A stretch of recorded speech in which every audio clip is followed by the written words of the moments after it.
Everyone, welcome back to my channel positive highway. जहां केरल में गर्भवती हथनी विनायकी की हत्या के बाद एक और हाथी काफी चर्चा में है।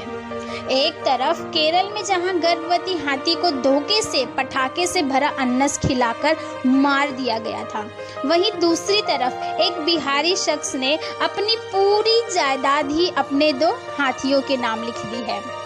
पटना से सटी जानीपुर निवासी और एरावन संस्था के मुख्य प्रबंधक 50 वर्षीय अख्तर इमाम ने अपनी सारी जायदाद अपने हाथियों मोती और रानी के नाम लिख दी है। मकान से लेकर बैंक बैलेंस तक सारी संपत्ति अपने हाथियों के नाम लिख दी है। अख्तर इमाम बताते हैं कि उन्होंने ये कदम क्यों उठाया। उन्होंने ये बताया कि एक बार उन पर जानलेवा हमला करने का प्रयास किया गया था। उसी दौरान उन हाथियों ने उनकी जान बचाई। अख्तर की कहानी बहुत ही निराली है। उनके अपने बेटे ने अपनी ही प्रेमिका का दुष्कर्म का झूठा आरोप लगाकर उन्हें जेल भी भिजवा दिया था, मगर जांच के बाद वो आरोप गलत साबित हुआ और वो जेल से बाहर आ गए। उनका कहना है कि उनका हाथी जो उनके लिए उनके सदस्य से भी ज़्यादा ज़रूरी था। अख्तर का कहना है कि उनके परिवार उन्हें काफ़ी सालों पहले छोड़कर चले गए थे।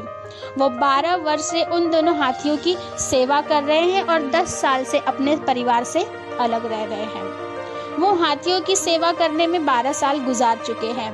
जिस तरह लोग जानवरों के साथ दुर्व्यवहार कर रहे हैं, दुष्कर्म कर रहे हैं, वही दूसरी ओर एक ऐसा शख्स सामने आया जिसने अपनी सारी संपत्ति हाथियों के नाम कर दी। अक्सर ऐसा होता है कि माँ बाप की प्रॉपर्टी हमेशा उनके बच्चे लेते हैं, लेकिन जब बच्चे ही गलत रास्ते पर निकल जाए तो माँ बाप को कोई ना कोई बड़ा कदम उठाना ही पड़ता है। अख्तर इमाम बताते हैं कि उनका बेटा उन दोनों हाथियों को बेचना चाहता था। अख्तर इमाम ने कहा कि अगर इन हाथियों को बेचा गया तो किसी को कोई प्रॉपर्टी नहीं मिलेगी और उन हाथियों को बचाने के लिए ही उन्होंने सारी अपनी संपत्ति उन दोनों हाथियों मोती और रानी के नाम कर दी गई है। तो ये है हाथी मेरे साथी की सच्ची कहानी। Keep watching, keep learning and subscribe to my channel.